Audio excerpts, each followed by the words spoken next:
हाथी पृथ्वी पर सबसे बड़े स्थलीय जानवर हैं, और वे सबसे अनोखे दिखने वाले जानवरों में से एक हैं।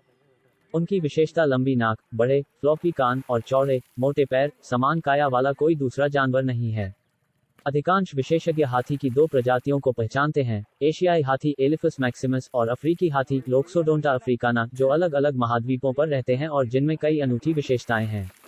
कई उप प्रजातियां हैं जो इन दो मुख्य प्रजातियों में से एक या दूसरी से संबंधित हैं। हालांकि विशेषज्ञों का तर्क है कि सैन डिएगो चिड़ियाघर के अनुसार कितनी उप प्रजातियां हैं और क्या वे अलग अलग प्रजातियां हैं या नहीं। अफ्रीकी और एशियाई हाथी नेशनल ज्योग्राफिक के अनुसार, अफ्रीकी हाथी उप सहारा अफ्रीका, मध्य और पश्चिम अफ्रीका के वर्षावनों और माली में सहेल रेगिस्तान में रहते हैं। एशियाई हाथी नेपाल, भारत और दक्षिण पूर्व एशिया में झाड़ीदार जंगलों और वर्षावनों में रहते हैं। अफ्रीकी हाथी दो प्रजातियों में से बड़े हैं। वे कंधे पर 8.2 और 13 फीट 2.5 और 4 मीटर के बीच बढ़ते हैं और 5,000 से 14,000 पाउंड वजन करते हैं। 2,268 से 6,350 किलोग्राम नेशनल ज्योग्राफिक के अनुसार नए टैब में खुलता है। एशियाई हाथी थोड़े छोटे होते हैं, जो कंधे तक 6.6 और 9.8 फीट 2 और 3 मीटर के बीच बढ़ते हैं और 4,500 और 11,000 पाउंड के बीच वजन करते हैं। 2,041 और 4,990 के ग्रा। जंगली में, अफ्रीकी हाथी 70 साल तक और एशियाई हाथी 60 साल तक जीवित रह सकते हैं। अफ्रीकी और एशियाई हाथियों की भी कुछ अलग शारीरिक विशेषताएं होती हैं।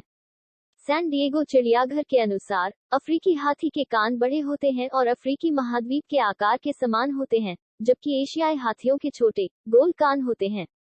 नर और मादा दोनों अफ्रीकी हाथियों के पास बड़े दांत होते हैं और उनकी सूंड के अंत में 2 उंगलियां होती हैं ताकि उन्हें सामान उठाने में मदद मिल सके। एशियाई हाथियों के ट्रक के अंत में केवल एक उंगली होती है। लेकिन आमतौर पर केवल नर एशियाई हाथियों में ही बड़े दांत उगते हैं, जबकि मादा और कुछ नर में बहुत छोटे दांत होते हैं जिन्हें टश कहा जाता है, जो हमेशा मुंह के बाहर नहीं उगते हैं। वर्ल्ड वाइल्ड लाइफ फंड के अनुसार, टस्क बड़े, गहराई तक जड़े हुए दांत होते हैं, जो हाथी को खोदने, उठाने, भोजन इकट्ठा करने और ट्रंक की रक्षा करने में मदद करने के लिए विकसित होते हैं। जिस प्रकार मनुष्य दाएं हाथ या बाएं हाथ का प्रयोग करते हैं, उसी प्रकार हाथी दाएं दांत या बाएं दांत हो सकते हैं। विश्व वन्यजीव कोष के अनुसार, उनके प्रमुख दांत की पहचान करना आसान है, क्योंकि यह कम प्रभावी दांत की तुलना में अधिक पहना जाएगा। दोनों प्रजातियां सभी प्रकार की वनस्पतियों को खाती हैं, जिनमें विभिन्न प्रकार की घास, फल, पत्ते, छाल और जड़ें शामिल हैं। वे लगभग 16 घंटे खाने में बिताते हैं, कहीं भी 165 से 330 पाउंड तक का उपभोग करते हैं। 75 से 150 किलो भोजन प्रतिदिन, सैन डिएगो चिड़ियाघर के अनुसार। दांतों के प्रभावशाली सेट वाला एक अफ्रीकी हाथी। हाथी वास्तव में विशाल जानवर हैं। वे 11 फीट लंबा हो सकते हैं और 13,000 पाउंड तक वजन कर सकते हैं। अब तक का सबसे बड़ा हाथी 13 फीट लंबा और 24,000 पाउंड वजन का था। हाथियों की भूख उनके आकार जितनी बड़ी होती है। वे हर दिन 400 पाउंड तक खा सकते हैं और 30 गैलन तक पानी पी सकते हैं। हाथियों के विशाल कान, लंबे दांत और एक विशाल सूंड सहित कई दिलचस्प विशेषताएं हैं। हाथी अपने विशाल कानों को ठंडा करने के लिए फड़फड़ाते हैं। इनके दांत 10 फीट तक लंबे हो सकते हैं। हाथी अपने दांतों का उपयोग पेड़ों की छाल को खोदने या कुरेदने के लिए करते हैं। कभी कभी वे उनका इस्तेमाल लड़ने के लिए करते हैं। उनके दांत जीवन भर बढ़ते रहते हैं। एक हाथी की सूंड उनका सबसे बहुमुखी उपांग है। हाथी अपनी लंबी सूंड का उपयोग घास के ब्लेड जितना छोटा भोजन लेने के लिए करते हैं, लेकिन भोजन प्राप्त करने के लिए पेड़ों की शाखाओं को नीचे खींचने के लिए भी करते हैं। हाथी नहाने के लिए खुद को स्प्रे करने के लिए, पीने, सूंघने और पानी चूसने के लिए भी अपनी सूंड का इस्तेमाल करते हैं। हाथियों को बहुत बुद्धिमान माना जाता है। उनके पास बहुत परिष्कृत सामाजिक संरचनाएं और संचार के तरीके हैं। वे उपकरणों के साथ भी बहुत कुशल हैं और उन्हें सभी प्रकार के कार्यों के लिए प्रशिक्षित किया जा सकता है। शायद इस कहावत में कुछ सच्चाई है कि एक हाथी कभी नहीं भूलता। हाथी के बच्चे को बछड़ा कहा जाता है। सभी स्तनधारियों की तरह बच्चे भी अपनी मां का दूध पीते हैं। वे बालों वाले होते हैं और आमतौर पर 2 से 3 फीट लंबे होते हैं।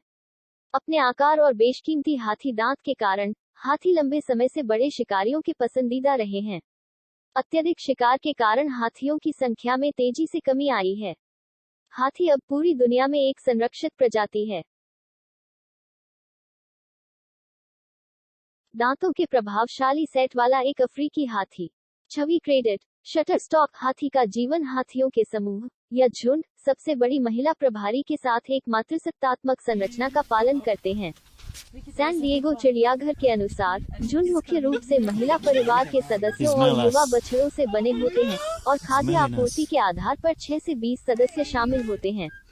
जब परिवार बहुत बड़ा हो जाता है, झुंड अक्सर छोटे समूहों में विभाजित हो जाते हैं जो उसी क्षेत्र में रहते हैं।